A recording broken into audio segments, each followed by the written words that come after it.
So, with the Indiana Jones reviews about to drop in about half an hour to an hour, I'll probably not be awake or be editing this video by the time that happens, but rest assured, I'll be here tomorrow evening, Friday evening, streaming Indiana Jones here on this channel on the Xbox Series X. So, hopefully, the game will be available, running well, and we can have a good time.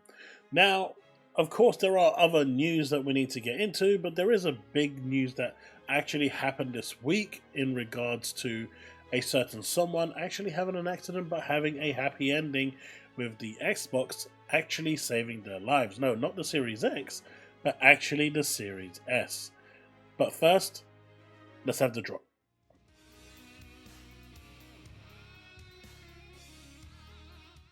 Okay, so as you can see here, Brandon has a whole story here, and I'll link this in the description below, where basically he actually got stuck underneath a truck, and you can see the damage that his Series X actually underwent, as it took the brunt of the damage, as it got chewed apart while it was in his backpack. But, do you know what? The good news is he actually came out unscathed.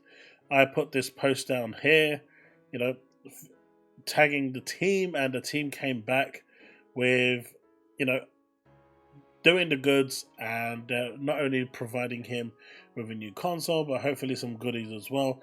I hope the guy has a speedy recovery. His injuries weren't nowhere near as bad as they could have been, so, God bless, everything turned out well. The Series S strikes again. Now, of course, this is the one that's going around at the moment. This is the big one, according to Tom Warren's notepad. Microsoft Sarah Bond has staked her professional reputation on the idea of Xbox being everywhere, across multiple platforms and devices, keen on spreading the Xbox everywhere message. Now, as you know, she came from EE, so having, your kind of service everywhere is kind of within her will of, expertise. So what she's doing is trying to pass that mobile experience to a hardware experience to an audience that is kind of not very receptive to that. But it does seem that for the most part, this has come down from Sarah's idea and not Phil's. Obviously, Sarah was instrumental with the ABK deal, and with that came a newfound respect, and I guess Satya liked the idea that she was pitching. Now, don't get me wrong, I'm not going to say Phil wasn't on board with this. He is, at the end of the day, the one at the top of the food chain when it comes to Xbox.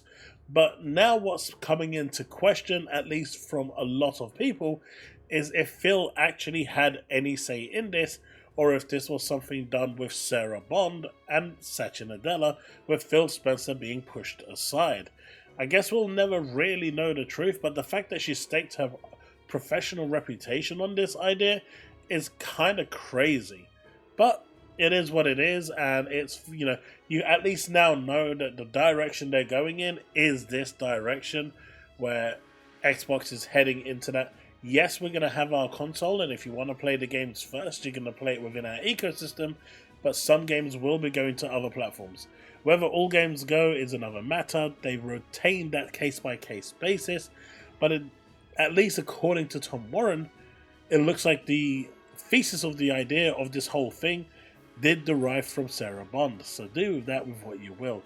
Obviously, people are now memeing her like the crazy, and honestly, I think it's a bit sad, but at the end of the day, it is what it is, and people are going to do what they do best. But whether this is a problem that's just existed now, or something that's derived from the Xbox One days, is more the prevalent question. Had Xbox done better during the Xbox One days? Had they actually had a launch title with the Xbox One?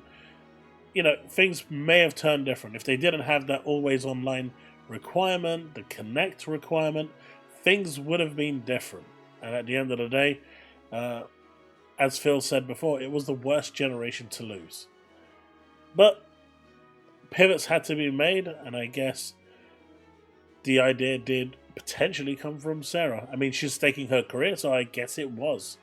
But it is what it is. Time will tell how this actually turns out and what will become of Xbox, because it's no longer an Xbox. It is a bit of everything. Forza Motorsport is adding ray traced global illumination to the PC version, with console version coming later. As you can see, the global illumination looks really nice, and it's something that probably should have been there day one. But as with all things Xbox coming along with their first party games, usually around 6 months to a year later, they get the upgrades that they need and deserve. So this is a good upgrade nonetheless, regardless of how long it's been to come out. It makes the game better, more polished, and looking nicer. So if you are playing Forza Motorsport, the next time you log in on December the 9th, you'll have an update. This should be actually pretty sweet for you. Again, PC version exclusive, it says, on December the 9th, but I've heard that console, the Series X, should be getting it at a later date. So, the father of Final Fantasy, Hironobu Sakaguchi, says he's emotional and deeply moved to be back on Xbox again. For those of you who don't know, he was the one, his development team, Mist Walker, was the ones behind Blue Dragon and Lost Odyssey. Lost Odyssey is one of the best RPGs ever made. You should definitely play it. It's available on backwards compatibility, and it's usually super cheap. But you should play it because it is damn good. And he is launching Fantasia Near Dimension on Xbox. So this actually looks really, really cool, and I really love the way it is designed. It was originally released on Apple Arcade and has since been ported over to all consoles and all platforms. Definitely one you want to check out. I'm super excited for this and can't wait to dive in myself. Square Enix's free-to-play game Foamstars will be in its last season. The next season is it. That's it. You're not getting anything more. However, if you are fond of this game, know that apparently there's a Nier collaboration coming as well that should be joining this, that you can freely get the costume by doing in-game challenges. But on top of that, the game will remain playable for many years to come.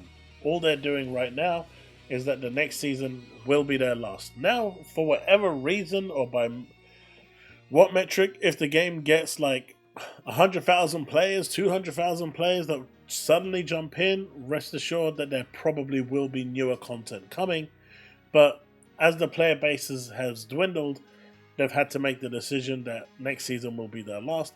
But it's commendable that they're going to leave the servers open and have the game working with a skeleton crew to make sure that the game continues to run for those that are still playing it. Apologies for hitting my mic. Now, this one is pretty sweet. This is a game called Ananta. This actually isn't coming to Xbox, and it's a bit annoying, honestly, to tell the truth, because you expect these games to make a lot of money, and at the end of the day, Phil should be doing everything in his power, or Sarah, or Satya, whoever is actually dealing with this sort of thing. Getting developers from China to jump on board and make games for your console is definitely something you want to do. China right now is a very lucrative and growing market, and gacha games are definitely one of the ones bringing in a hell of a lot of money with the quality that they have. Regardless of how you feel about them, they make a hell of a lot of money for the studio, which basically means that they will help fund other games for Game Pass. So why, Xbox still continues to this day to not try to get these games and have them exclusive to every platform except Xbox is still strange. I mean, this is coming to all platforms apparently, including mobile devices, just not Xbox. And Sony has secured yet again another exclusive. Microsoft really does need to do better in these instances because it is losing out on a lot of good games. And regardless of how you feel about these, one, they're constantly updated, they're a live service, yes, they're gacha, but they're free to play. And you can actually play them free to play. Yes, your experience will be hampered compared to a paid player, but you can still experience the full story and the gameplay loop free to play without any issue whatsoever. So hopefully Microsoft will start to, work on getting these games back onto the console. We've got Genshin Impact, so hopefully we'll get more along the lines of those, as Genshin Impact is definitely one, the biggest game out there. WarioWare is listing here a bunch of games that are available on Amazon Prime. Now, you do need Amazon Prime in order to have these, and these games are either going to be available on GOG, as you can see by their labels, or from the Epic Game Store. Some of them will be available on the Amazon Store, but nothing here is from the Amazon. You've got 1, 2, 3, I guess maybe these are the Amazon Store, and that one there is Epic. So either way, the GOG ones are DRM free, as you're aware, and Epic Games fully unlock on your account, free of charge. If you've got Amazon Prime, go for it. It's definitely free games that you're probably never going to play. Finally, we have this bit over here. It's in another language, but apparently it's been translated here by whoever translated it, and Whole Gaming has provided the transcript. The Disney filter, Zach Fair, commented that Marvel's Wolverine would extend at the end of 2025 on PS5 and contributed to an exclusivity of 6 months. The game could go on Xbox Series in spring of 2026. Now, what I will say is take this with a pinch of salt. This could be fake, this could be, miscommunication, this could be bad translation. I mean, there's a lot of things that this could be, and, chances are Wolverine may not appear on Xbox, but normally Sony does have a clause in their contract that when the exclusivity period ends, the game can go to PC, but not to Xbox. It seems that exclusivity clause may not be in place here, meaning Disney has the rights to do whatever the hell they like, and if they want to put the game on the Switch or on, Xbox, they are within their rights to make that happen, even if they have to get it ported by another studio to the Xbox. So, who knows? Time will tell how that one actually develops.